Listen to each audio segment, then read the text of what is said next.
Hello and welcome to round 3 of the Northampton Regional with me, Rebecca Walker, joined as always by Richard Walker. Hello. Hello. And to the White Walkers even. I meant to say welcome to the White Walkers, aren't I? I said welcome to Northampton Regional. Did you? Yeah, already started it wrong. Maybe we are now called the Northampton Regional. Northampton Regional Showcases? No. Oh. That's whack. You're whack. Anyway, moving swiftly on, we have decks on the board. We have Martin Lewis playing Targ Mummers and Paul Geddes playing Tyrell Crossing. So the Mummers deck on the left then, let's have a look at the setup.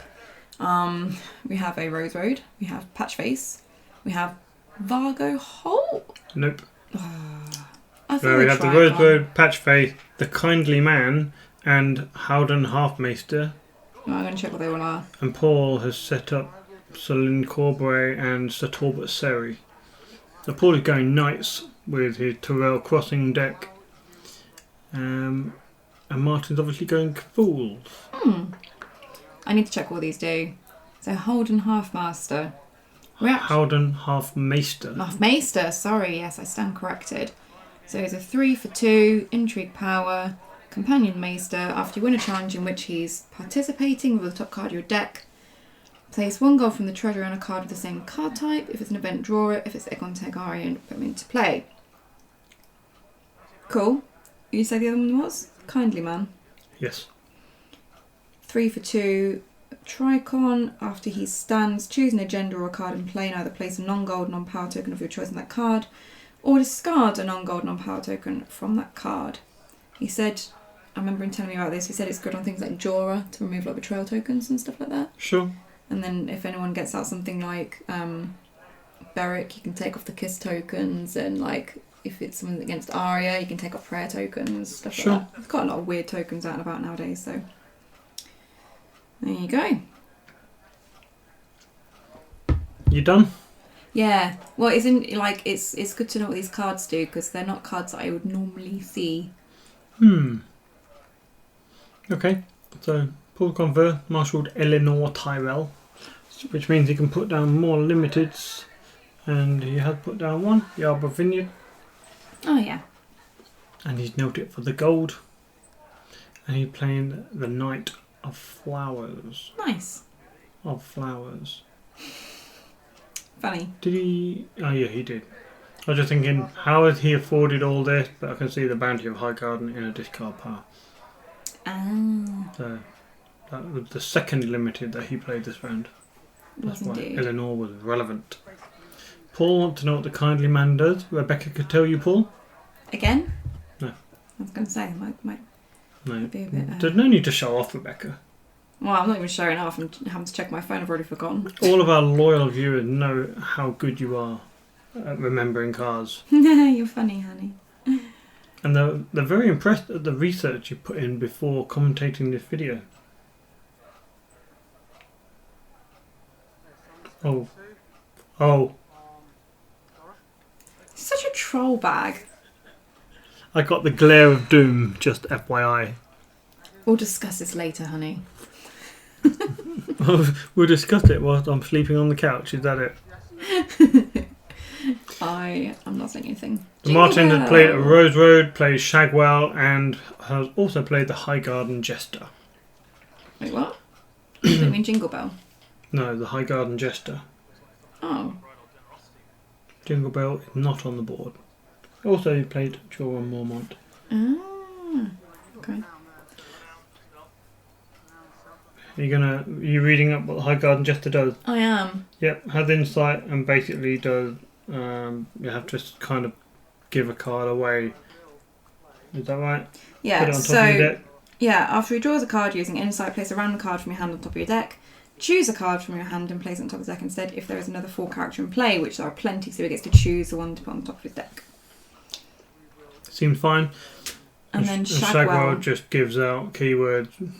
Well, gains keywords, doesn't he? From so the Shagwell Patchface interaction is important. So I'm just going to go through them. Go on then. So Shagwell, while a character with 1 more gold as a keyword, each 4 character with 1 more gold gains that keyword. So basically, if he's got a gold on something, then he's going to gain the keyword. And then Patchface, while another fool has a keyword, Patchface gains that keyword. While another fool her character has a challenge icon, Patchface gains that challenge icon.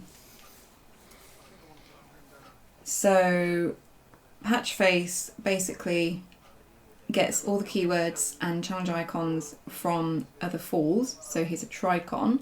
And Shagwell is gaining keywords from using the gold. Yep. The Shagwell has got the renown from Jura and stealth from Lincorbury. So yeah, so that's why he can use Unbridled Generosity, puts gold on whoever's got interesting keywords, and then gives those keywords to Shagwell, which then also gives that to Patchface. Does that make sense? Nice and complicated. Yeah. I really Oh, do in not. fact, each fool with the gold gains the keyword. So they all get it if they've got a gold on it. Yeah, but they don't. Well, all the fools that get gold on. Yeah, I don't like this agenda. It's really confusing. It's fine online when the prompts are there, you know, and you can't do illegal stuff. You know, because when you win a challenge, it'll tell you which characters would you like to use for insight, which characters do you want to take renown for, and it'll highlight the relevant characters. Whereas in real life, it's just extremely confusing. There's cards everywhere referring to loads of different cards. Really do not like it. Yeah. I'm also noting there that Martin has used Florian and Shaquille, which goes on to them as an attachment and gives them the Fool trait and the Knight trait as well, but the Fool is the relevant bit here. So it means that Kindly Man is now also a Fool. So when he gets gold on him, he'll gain all the keywords because of the other's abilities. I played against this deck, it was really fucking confusing. I lost to it in the last round. I wish I'd played against this deck, because my deck had all the answers to it. I had first Snow, which would have done a lot of work. I had the Stranger, so I could have just, you know, said 3 cost or 2 cost and half the board would die. Bolton Flayers, they love cheap characters. Cannot be saved. Mirror to blank, Shagwell, you know, all kinds of stuff really. Yeah, my deck floundered. Although I think it might have also just been my mind was floundering, so I was just like, I have no idea what's going on with this deck. But at the moment, Paul is going for it. He's on a military challenge now. He's going to try and do that crossing by the looks of it. What was his first challenge? Power? I can't remember, to be completely honest. I imagine that's the most useless challenge when you're going first. I guess not. Because there's no power claim to take, I thought. No. So normally I would choose power of my first challenge, unless he has something that he wants to. I was going to say, he's got a gold, so maybe he wants to play Lady Sansa's Rose or something like that. Superior claim, author option. I mean, it's highly suspicious when the first. Look at Paul jiggling around. Look at doing a little dance under the table. He always does that. He always has jiggly legs. Oh, I'll imagine just doing a little dance under the table now. Yeah, it's very suspicious when the crossing player goes first. There's no power to take, but they do their power challenge third. That's a sign to say, look, just don't let them win by 5. Yeah. However, I'm not really sure Martin has a choice. The highest strength he got on a character is 2. So Paul's going to win by 5. Takes crossing and superior claim. Seems good.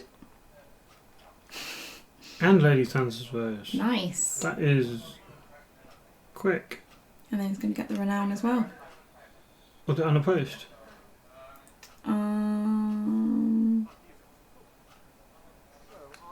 It was unopposed. Yeah. So he didn't take unopposed because he took the Law of the Crossing and superior claim. Yeah. So Mistress unopposed there. But still, 8 on your first round is nice. Yeah, not bad. Not bad. Not bad at all. But now it does mean that Martin gets pretty much free board just to do what he wants with. Well, really he should do power first. Any reason? Yeah, because if he does military or intrigue, my God, I've forgotten his name now. Corbray. Celine Corbray will kneel, and then Corbray has a reaction of when a power challenge is declared against you, stand him. Ah, okay. So Martin done the power, won it with the High Guard and Jester, insight, and then put a card on top of his deck. Mm-hmm.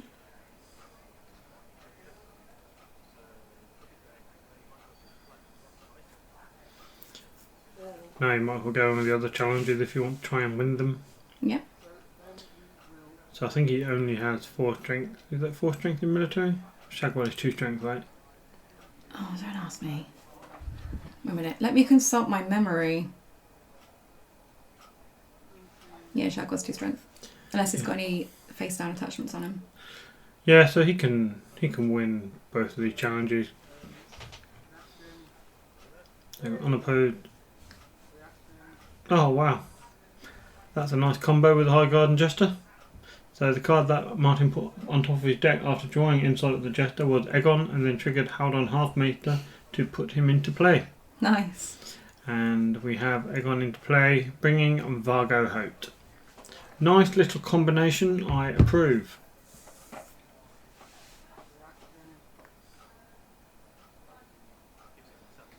How do you feel about this? Yeah, it's great. Nice, because I do feel like I'm commentating alone right now. Sorry. He forgot to take his unopposed on that power challenge as well. Alright, so even Stevens. Yeah. Was it power challenge? Or you forgot an opposed on one of the challenges. It might have been the intrigue. I can't remember. I think it was the power. Maybe.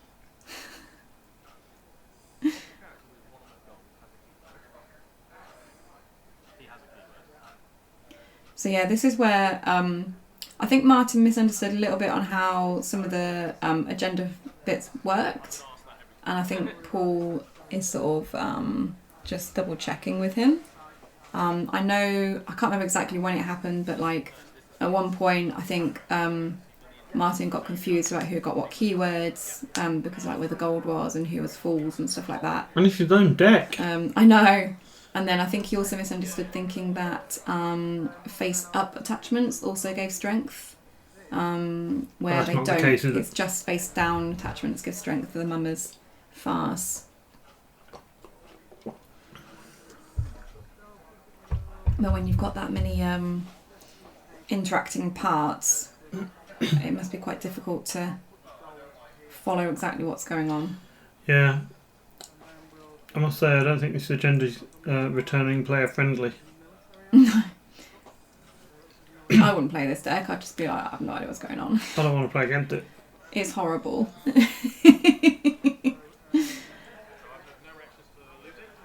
Unless I'm playing a deck obviously with First Snow and Bolt and Flare, then... Yeah, if you're playing your Stark Assault deck, you're fine, right? But I won't be playing my Stark Assault deck.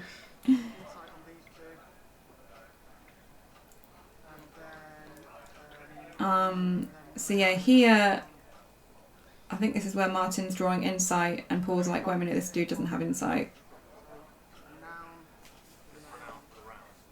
Maybe? Is it that one? Or not? At some point he draws insight, whereas now it's draw insight. So Vargo got renown because when he entered play he got a gold on him, and then he obviously moved that over to the Knight of Flower to get renown. But now that's going away because Vargo has come back to the hand. Yeah, because he was drawn with Egon. Yes.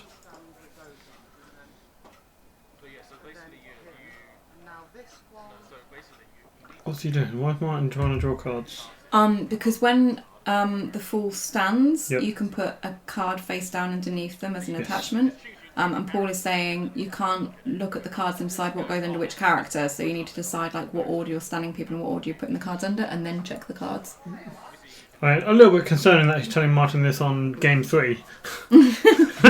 Yeah, what was Martin doing for games 1 and 2? To be completely honest, I'm pretty sure that there was some misplays in our game, because he definitely counted all attachments as strength in our game. And I didn't notice either, so it's both our fault. A litany of mistakes, really. Yeah, but like I say, but it's only to be expected with such a confusing, chaotic farce of an agenda. As you can tell, I'm not a fan. It's fine. I think it's just one though you need to be a bit more on the ball and maybe know your deck before. And the thing is, with people not knowing it themselves, they can't correct. But I think Paul's done some play testing, it's a really big advantage to play a Mummer deck in a real life tournament, because you have the advantage that your opponent, unless they're a really quick learner and have a great memory, they're not really going to know what's going on. Yeah. And they're a little bit reliant on you to tell them what's going on. Look, Yeah. this character's got renown because this character got insight. You've got to kind of be on it yourself. So actually it's a good advantage to play it yourself in a tournament, because you can control the narrative almost. I don't mind if, it's a case of you literally, that's how you think it's working. And, because I get muddled. I wouldn't go into a tournament knowing how it works and then try and confuddle everyone. Yeah, I know that. But, if you're playing it and you forget what your own deck's doing, you know what I mean? Because, Martin played this deck really well. He piloted it to 6 wins. But at the same time, like you said, obviously he wasn't entirely sure if he could look at the card before they could go under the falls. Sometimes counted strength on face-up attachment mistakenly. Almost accidentally drew an insight on a character that didn't have it. It is very confusing. There's so many moving parts. Yeah. That really you have to be on top of your own game as well. And playing it on, I'm sure Martin will only have played it on the Iron Throne, and it's easier to handle on the Iron Throne because, like I say, all the keywords are done for you. Yeah. And just to note there that Martin has knelt the attachment under. Not Jingle Bell. What was it? High Garden Jester. That's the one. To kneel out the. Why are you convinced it's Jingle Bell? I don't know why. It doesn't even look like Jingle Bell. It doesn't look anything like. If anything, Howden Halfmaster in the corner there looked more like Jingle Bell. Yeah. Because Jingle Bell looks really sinister. I know. I don't know why. I think I just had it in my head that was Jingle Bell. It's not Jingle Bell. And now I know it's not Jingle Bell, but still in my head it's like, but it's Jingle Bell, even though it's not Jingle Bell. Yeah. Sorry. What? When it's my mind thinks something, it's hard to change it. Oh no, that's terrible. No, as in remembering something, not opinions on stuff. Oh, I was going to say, so what do you think of Darren Hazelden? You can't change your mind now. He's alright. He's an acceptable human being. So, what's happening here? It is marshalling. So now we have the Smith into Compelled by the Faith. So yeah. All of the Knight of Flowers power went onto Paul's faction card. Apparently he got 7 power, and Martin also has 7 power. Mm-hmm. So that's nice. Yeah. Martin is marshalling one of his face down cards, which is a Queen's card, which apparently isn't unique. Give me. It isn't unique, right? Bonkers. What is he doing? God knows. Deciding who to put it on, I guess. You should probably decide that before you start waving it around. You know what I mean? Yeah, I know.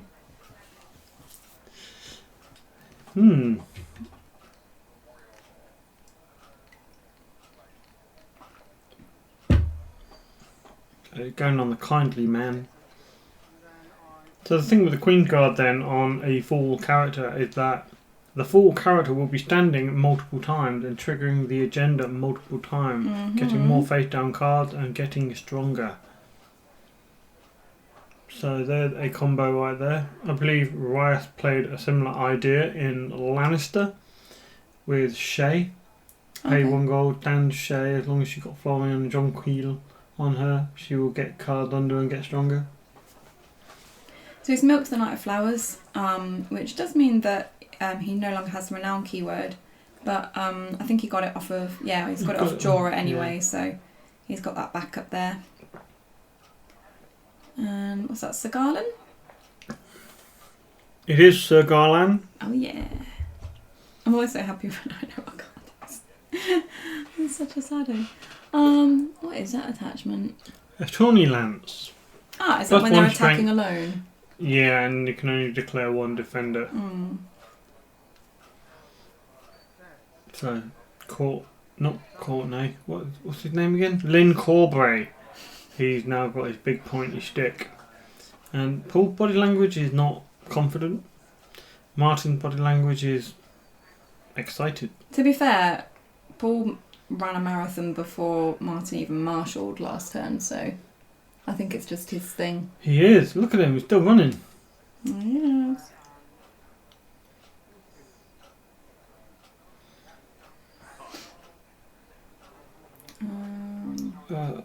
What?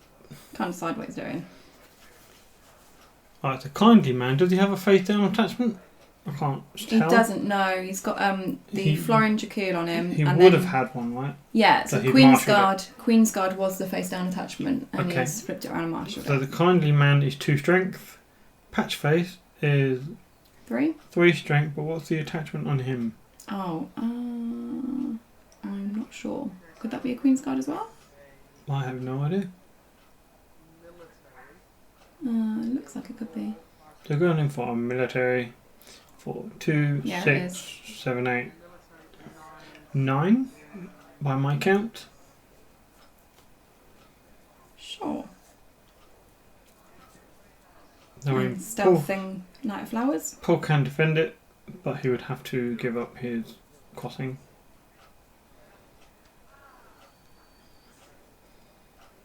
Doesn't seem ideal really, considering Martin can stand 2 of his characters again and most of his board is fine. Mm-hmm.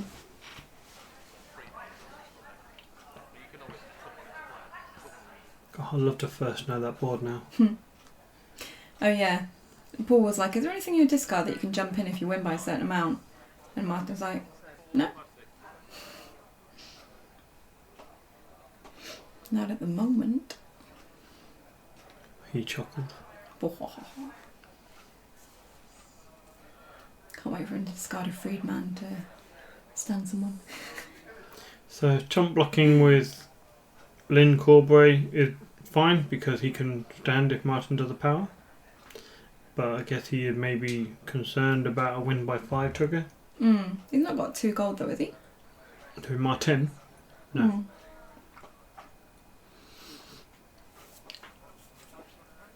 Yeah, so theoretically it shouldn't be an issue.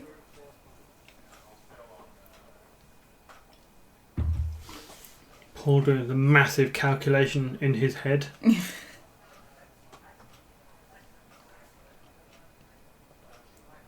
Oh, I thought he was going to let go of the card, but he didn't. He just tickled it. He didn't kneel Lynn. He knelt Talbot. Probably don't want to risk losing the intrigue icon, right? And on the record, Martin saying no power challenge, which I think is actually good. So he's getting... So he's taking insight. Are you triggering the High Garden Jester? Has to. Um, He wasn't in the challenge, so his insight is just shared out to the other fools. So Paul's explaining here that the kindly man doesn't have insight. I was going to say, because he doesn't have a gold on him. Mm. Does Patchface have insight? He does, because he gains the keywords and icons from other characters. Yes. Other 4 characters specifically. Again, this is what I mean about knowing your deck. You know, if Paul didn't know, then there could be an illegal play, basically. Yeah, because he would have taken the renown as well, but now he's playing Unbridled Generosity. And I'm guessing, yeah, we're going to get a gold on there. Ah, yeah, should have done that earlier, mate. He should have done, Damn. but he forgot. I probably just assumed that Kindly Man had insight. Yeah, From the look of it. possibly.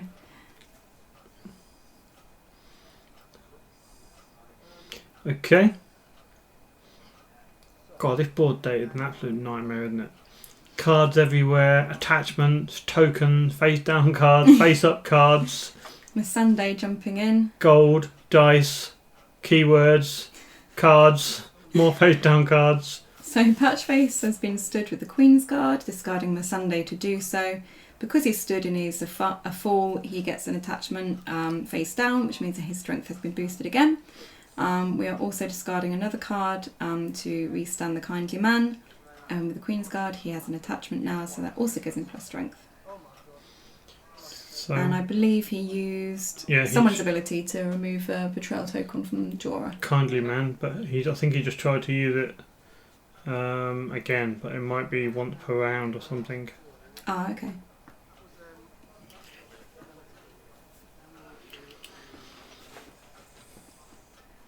I hope you're all having fun here, viewers. I hope you're all really excited to see the conclusion of this game. It's It's 87. It's interesting, in a way. Like, you know, when you drive past a mangled car and you think, "Ooh, what's happened here?" And then as you get closer to it, you think, "Ooh, a bit nasty." And then you start thinking, "Shit, there's someone still in it." And then you realise it's empty and you're relieved to drive past it. I feel like I'm going to be relieved to get past this game. Wow. Interesting way of summing it up. Martin's not in any more videos, is he? That would be spoiling things now, wouldn't it? Right, yeah, I suppose so. Alright, so Martin's going in for a big power. He's chucking pretty much all the fools into it.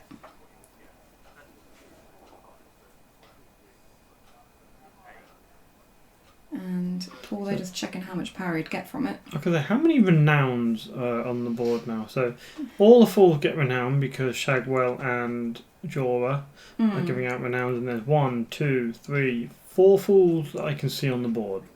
So that's 4 renowns and power claim. That is 5. That's significant. Yeah, that's a lot. So Paul chump blocking that to make sure it doesn't go through unopposed. I think he has to really, don't want to get too close.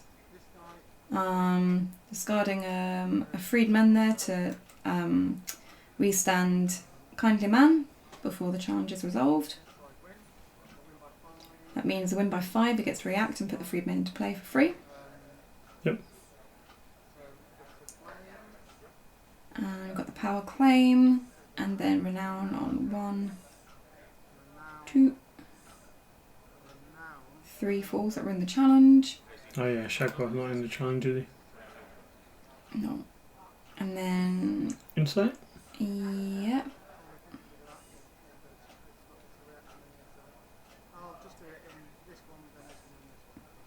So insight... Oh no, he's getting muddled up now with standing people and insight. So he's drawn a card, 1 card with insight. He has potentially 2 more insights to take. Yeah, so this insight is from The High Guard and Jester. So that's one where he has to like choose one and put one back. And then he's doing the insight. Why is that going under kindly man? He's getting all muddled. He should have put a card under him for standing. Oh, true, yeah. I think maybe he's missed that reaction, so he's just taking the insight on the others. Maybe he already did that because he didn't have the plus strength earlier, did he? Maybe. Sure. Right, anyway, here we go. That's the thing. It's just like trying to work out what things react in what order, and you know what cards go where. I mean, if you go through it systematically, it's not too bad, but trying to figure out where everything is slows it down considerably. Yeah, I mean, look, we're half an hour in, and this is round 2. Is it? Yeah, and Paul's not even had his turn yet. And it's just the pair of them trying to figure out what the hell's going on. But the thing is, he now just goes in for big old intrigue and gets renown on everyone. Renown. That's it. Congratulations, Martin. Thanks for making it quick. Commiserations, Paul. Thanks for making it quick. He's still running though, look at him. Yeah, he is, isn't he? So if you're interested in seeing Martin's deck, it is online. It's on Thrones DB. Yeah. Yeah. Please upbuild it and bring it to any tournaments that I'm at. Yeah, well, you could run first now, Rebecca. I could run first now. That would just make you feel better, even if you don't, play against mummers. At least you've got that protection there. Yeah, true. It's a bit of a ridiculous deck. I think maybe it's one good. that you want to practice a bit more in real life before taking to a tournament. Just Definitely, so you make sure Make sure you've got a handle on it before you play it in a real tournament. Yeah. But congratulations for Martin to actually building the deck, creating the deck, and bringing it to a tournament. Interesting concept. I'm glad he put it online because that indicates he might retire it and not play it again. Yeah, he did say that for the Mad King Regional over at Aldershot, he's going to play Greyjoy Mummers. He said he's going to play something not quite as ridiculous. Although, in his defence, he did say he didn't realise how stupid this deck was until he brought it to the tournament and played it. So it's fine. It's fine. We're giving you some grief, Martin, but it's fine. Yeah, it's all right. It's all Congratulations good. on winning this game. So yeah, I guess that's it. We've got round 4 coming up, and then we will have top 4 and finals as well. Very exciting. Yeah, just slightly slower than usual for editing, so sorry about that, guys. But we'll get there. Okay, thank you for joining us. We have been the White Walkers. You have been a loyal viewer. Goodbye. Bye.